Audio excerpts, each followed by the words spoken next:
BBA, BCA, BCom computer కోర్సులో 100% placement లభించే ఏకైక డిగ్రీ కాలేజ్ కూకట్పల్లిలోని i3 డిగ్రీ కాలేజ్ 8367215215. నమస్తే రమగారు. నమస్తే జయ. రమగారు, మీకు మోగ్లీ క్యారెక్టర్ గుర్తుందండి? బాబా ఫేవరెట్ క్యారెక్టర్ నాకు. అవునండి, సెన్సేషనల్ క్యారెక్టర్ అది మాత్రం మనకి. నేను ఇప్పటికీ చూస్తాను జయ. జంగిల్ బుక్ కార్టూన్ వచ్చినా చూస్తాను, సినిమా వచ్చినా చూస్తాను. అడవి మనుషులు, అడవిలో ఉండటం, అసలు వాడి చేష్టలు. కానీ ఇప్పుడు పిల్లలు చూడట్లేదు రమగారు. ఇప్పుడు పిల్లలు వీళ్ళు చూసేవి వీళ్ళంతా ఈ సూపర్ హీరోస్ చూస్తున్నారు కదా జయ. ఇప్పుడు పిల్లలంతా కత్తులు, కటార్లు, ఏవో రకరకాల ఆయుధాలు, వాడికి నుంచి అక్కడికి ఎగిరి వెళ్ళిపోవడం, ఐరన్ మ్యాన్, సూపర్ మ్యాన్, ఇంకేదో మ్యాన్ చూస్తున్నారు.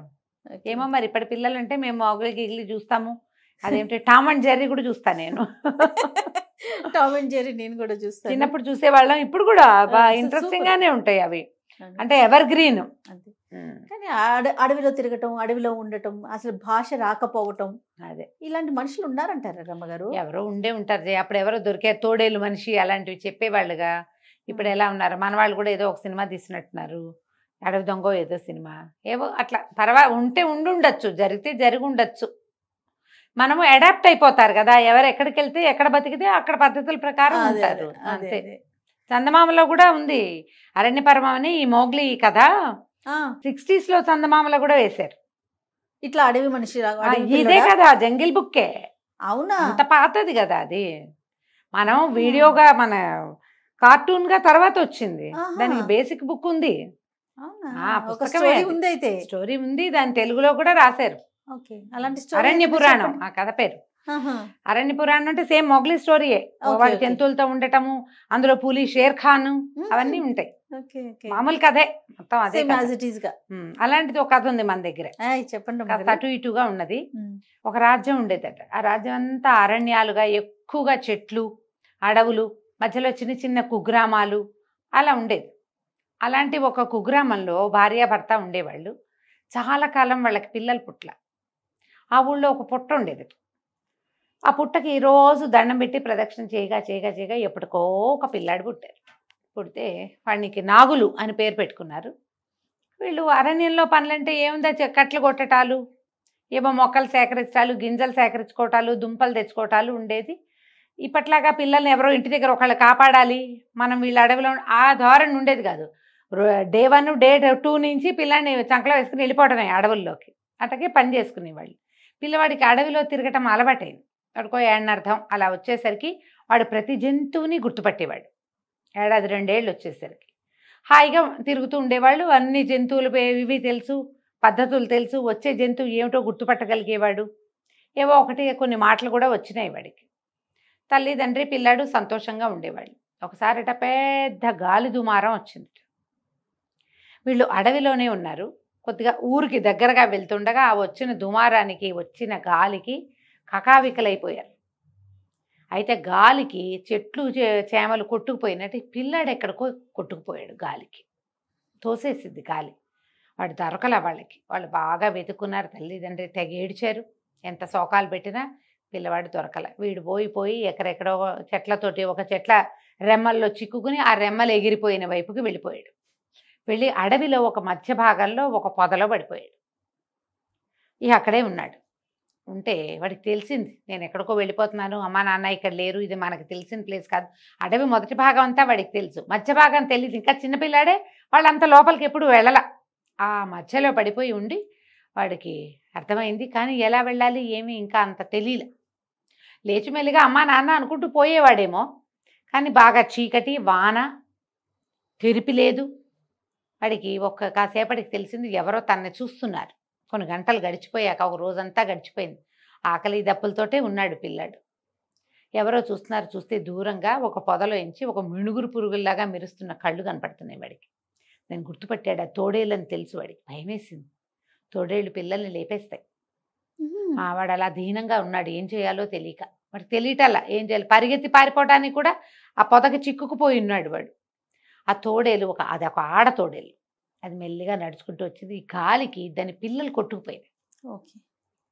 అదొక పాలిచ్చే తల్లి. దగ్గరకు వచ్చి ఈ కనపడుతున్న పిల్లవాడిని నాలుకతో నాకి వాడిని దగ్గరకు తీసుకుంది. అది ఎప్పుడైతే తను చూసి పళ్ళు చూపించకుండా నాలుగుతో నాకుతుందో వాడికి తెలిసింది ఇది ఫ్రెండ్లీగా ఉంది అని. దాన్ని మెడ కావలించుకున్నాడు. అది మెల్లిగా ఆ పొదలోంచి వాడిని బయటికి తీసుకొచ్చింది. తనతో పాటు తీసుకుపోయింది. ఇది వీడు తన పిల్లాడు కాదని తనకి తెలుసు. వీడు మనిషి పిల్లాడు, వీడి దగ్గర వాసన వస్తుంది, కానీ వీడి దగ్గర తల్లిపాలు దాగే లక్షణం ఉంది. ఇంకా ఎన్నర్థం 2 ఏళ్ల వాడే కదా. సో దాంతో ఈ పాల వాస వస్తున్న పిల్లవాడిని అది తీసుకుపోయింది తనతో పాటు. వాడికి పళ్ళు అవి ఇవి తెచ్చిపెట్టేది. ఆ తోడేలు వెనకాల పడి తిరగటం నేర్చుకున్నాడు. దాన్ని మెడకరుచుకుని పడుకునేవాడు. వాడికి భయం వేస్తే పక్కన ఎవరో ఒకళ్ళు ఉండాలి తోడు. ఈమె దాంతో పాటే ఉండేవాడు. తర్వాత క్రమంగా దానికి మళ్ళీ పిల్లలు పుట్టాయి. ఆ పిల్లలతో పాటే వీడు తిరుగుతుండేవాడు. క్రమంగా మాటలు మర్చిపోయాడు. తోడేళ్ల సంజ్ఞలు వచ్చినాయి. వాసన కదలికల్ని గుర్తుపట్టడం నేర్చేసుకున్నాడు. మరి అక్కడ అడాప్షన్ అదే కదా, అడవిలో ఉండటం వల్ల రకరకాల జంతువులతో కలిసేవాడు. ఈ తోడేలు పిల్లలతోటి తన తర్వాత పుట్టిన పిల్లలతోటి వాడు తిరుగుతూ ఉండేవాడు. అవి కొంచెం పెద్దవైనే తల్లి మళ్ళీ కడుపుతోంది, మళ్ళా పిల్లలు పెట్టి సీజనల్ ప్రకారం పుడతాయి కదా జంతువులు, వాటితో పాటు తిరిగేవాడు. అదొక మందలాగా ఉండేవాళ్ళు వాళ్ళంతా. ఈ ఆడతోడేలు వీడిని తన కొడుకుగానే ఉంచుకుంది. మిగిలినవి కూడా చిన్నపాడు అవి పుట్టినప్పటి నుంచి వీడు ఉండటంతో వీడు ఆడ్ మ్యాన్ అవుట్ కాల. అక్కడ నాగులు వాడితో పాటే ఉండేవాడు. అయితే కొంత అంత పెద్దవాడయ్యాక 8 సంవత్సరాలు 9 ఏళ్ళు వచ్చేసింది. వాడిది ఒంటి మీద బట్టలు గిట్టలు ఏం లేవు. వాడికి మామూలుగా తోడేళ్లలాగా 4 కాళ్ళ మీద నడవటం వచ్చు, మనిషిలాగా నడవటం కూడా వచ్చు. ఒకసారి అడవిలో ఆహారం తక్కువగా ఉండి తోడేలు గుంపుతో ఒక కుగ్రామం లోపలికి వెళ్ళాడు వాడు. వెళ్తే ఈ తోడేళ్ళన్నీ కోళ్ళని వాటిని పట్టుకొచ్చేసుకున్నాయి. వీడు కూడా దొరికినవేవో 1, 2 తెచ్చాడు. కానీ మనుషుల్ని, బట్టల్ని, లోపలున్న సామాన్లు, గిన్నెలు, కొంతమంది మనుషులు ఒక రచ్చబండ దగ్గర కూర్చొని మాట్లాడుకుంటున్న మాటలు వినేసరికి వాడికి లీలగా తన ప్రపంచం గుర్తొచ్చి వాడు అమ్మా నాన్నని వెతుక్కోవాలనుకున్నాడు. అడవిలోంచి బయటకు వచ్చి గ్రామాల వైపుకి వెళ్ళిపోయాడు. కొద్ది రోజులు ఆలోచించుకుని అన్ని జ్ఞాపకం చేసుకుని తనకిద్దరు ఉండాలి అమ్మా నాన్న, వాడికి తెలుసు. కొద్దిగా మాటలు కూడా వచ్చే ఉన్నాయి కదా అప్పటికి. మెల్లిగా ఒకటి కూడబలుకుంటూ ఈ గ్రామానికి 3-4 సార్లు వచ్చి కొన్ని మాటలు తెలుసుకుని ఒక కుగ్రామం లోపలికి వెళ్ళాడు. ఒక భార్య భర్త వాకిట్లో కూర్చుని ఉన్నారు. వాళ్ళని మీరేనా మా అమ్మా నాన్న అని అడిగాడు. అడగగానే వాళ్ళకి ముందు షాక్ అయిపోయారు. తర్వాత చూస్తే ఈ అడవిలో ఉండి గట్టిగా దుక్కలా ఉన్న పిల్లాడు, బలంగా ఉన్నాడు. వాడు 8-9 ఏళ్ళు ఉన్నాయి, గైరుగా కనపడుతున్నాడు. వీడిని వాడేసుకోవచ్చు. వాళ్ళు ఏం చేశారు, అవును ఆయన మేమే మీ అమ్మ నాన్న అని చెప్పి వాడిని లోపల తీసుకున్నారు. తీసుకెళ్ళారు. మర్నాడు పొద్దు నుంచి వాడిని పొలం పనిలో పెట్టారు. మనమే పని చేసుకోవాలి, మన పనులు మనమే చేసుకోవాలి, మనం పేదవాళ్ళం, మనకేం లేదు, ఈ పొలంలో గుప్పులు తవ్వాలి, పొలం దున్నాలి, పంట వేసుకుంటే మనకు పంట వస్తుంది అని చెప్పి ఒక గంజి ఇచ్చారు. ఇప్పుడు చిన్నప్పుడు ఇంత తాగినట్టుంది, వాడికి తెలీదు. రెడీగా ఆహారం చూసేసరికి వాడికి సంతోషం వచ్చింది. అడవిలో ఎంత వేటాడాలి, ఎన్ని చెట్లు ఎక్కాలి, అక్కడికి వాడు పళ్ళు అవి కోసుకుని తినేవాడు. ఈ ఆహారం వీళ్ళతో ఉండాలంటే ఇదే తినాలి. వీడికి గంజి తాగాడు. 2 సార్లు ఏమో గంజి ఇచ్చారు, తాగాడు. సాయంకాలం ఇంటికి వచ్చాడు. ఇంటికి వస్తే వీడికి ఆహారం వేరే వాసన వస్తున్నది ఏదో తెలుస్తోంది. వీడిని ఒక గదిలో పడుకోమన్నారు. బయట ఉన్న ఒక పంచలో ఇక్కడ పడుకోమన్నారు. వాడు బయట కూర్చున్నాడు. వాడికి వెంటనే నిద్ర రాల. అడవిలో ఎక్కడి నుంచో తోడేలు అరుపు వినపడుతుంటే లేచి కూర్చున్నాడు. తీరా చూస్తే వాళ్ళిద్దరూ కబుర్లు చెప్పుకుంటూ అన్నం తింటున్నారు. వాళ్ళు కూరలు కలుపుకుని తింటున్నారు. తను తాగింది వేరు, వీళ్ళు తినేది వేరు.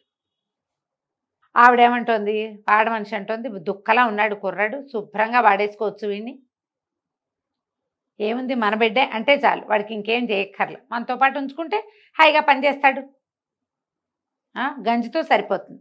వాడు ఎట్టాగో అడవిలో ఉన్నవాడు, వాడికి ఏం కావాలి, పళ్ళు కాయ అవి కోసుకుని తినేస్తాడు, ఏవో దుంపలు ఏరుకుని తినేస్తాడు, వాడికి అలవాటేగా.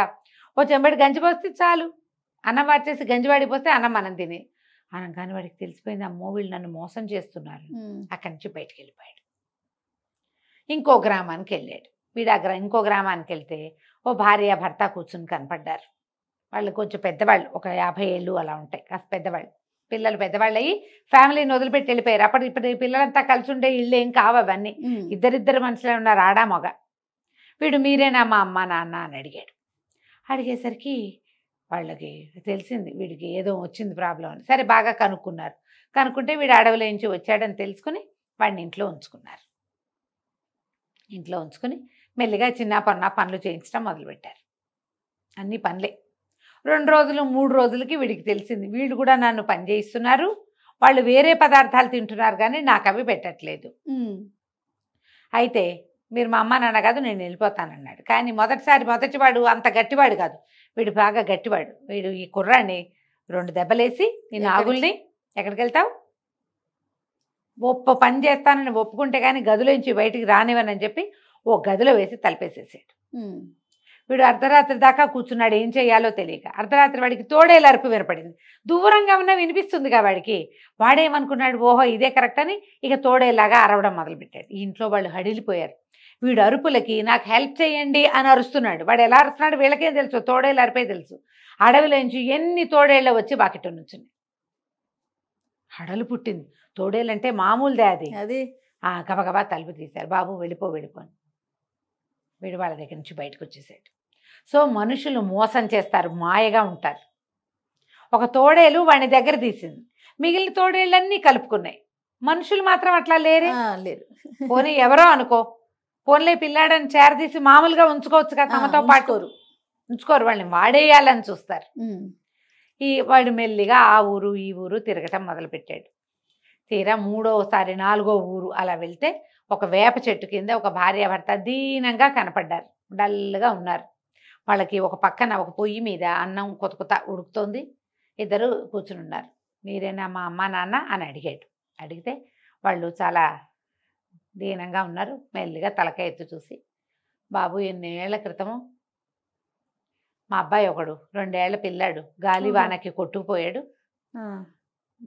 పిల్లాడు ఏమైపోయాడో తెలీదు. కాస్త అటు ఇటుగా నీ వయసే ఉండొచ్చు ఇప్పుడు. కాస్త మొహం కూడా అలాగే కనపడుతుంది. అవునో కాదో తెలీదు. మాతో ఉండన్నాడు. వీడికి ఏం డౌటు, ఇప్పుడు 2 సార్లు గమనించాడు. తోడేలు తెలివితేటలు, మనిషి తెలివితేటలు వాడకుండా తోడేలు తెలివితేటలు వాడుతున్నాడు. అయితే ఏమన్నారు వాళ్ళు, అన్నం తింటావా అని అడిగారు. ఏమన్నా తిన్నావా, అన్నం తింటావా, తింటానన్నాడు. తింటానంటే ఆవిడ ఏం చేసింది, ఆ కుండ తీసుకొచ్చి 3 ఆకులు వేసి 3 బోర్లు ఇచ్చింది. ఏవో కూర తెచ్చి వేశారు. వీడికి కూడా కూర వేశారు. వాడు వీళ్ళ ఆకుల్లోది వాసన చూస్తున్నాడు. వాళ్ళు కూడా అదే తిన్నారు. సరే తిన్నారు. అన్నం తిన్నాక లోపల తీసుకెళ్ళారు. ఏదో ఒక మంచం ఉంది, ఆ మంచం మీద పడుకున్నాడు.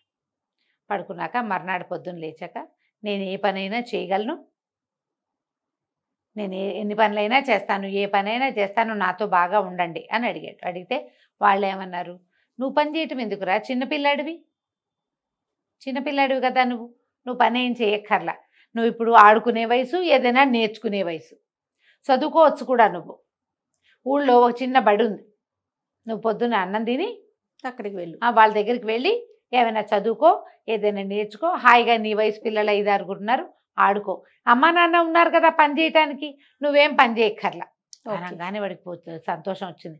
వాళ్ళిద్దరిని కావలిచ్చుకున్నాడు. కావలిచ్చుకున్నాక వాడికి తెలిసింది, వీళ్ళు నా ఓనే, నా సొంత వాళ్ళు అని. వాడికి రాత్రిపూట సాయంకాలం అయ్యేసరికి తోడేళ్ళు గుర్తొచ్చేవి. బాధగా ఉండేది వాళ్ళని వదిలేశానని. కానీ వాడు వీళ్ళతోటి హాయిగా ఉండటం తెలుసుకున్నాడు. వాళ్ళు పెట్టే తిండి, నోటికి తిండి అందించటము, శుభ్రంగా స్నానం చేయించటము, ఎక్కడికైనా వెళ్తుంటే వెంబడి పెట్టుకు తీసుకెళ్ళటము, నలుగురికి వీడే మా పిల్లాడని చెప్పటము, వాటి వల్ల క్రమంగా వాడు వాళ్ళతోటి అడ్జస్ట్ అయిపోయాడు. రాత్రిపూట తోడేళ్ల గుంపు మందది అరుపులు వినపడ్డప్పుడల్లా మా అమ్మ కూడా ఇక్కడే ఉంది వీళ్ళలో అని గుర్తు చేసుకునేవాడు. కానీ క్రమంగా వీళ్ళ దగ్గరుండి మనిషి పిల్లవాడిలాగా ప్రవర్తించడం అన్నీ నేర్చుకున్నాడు.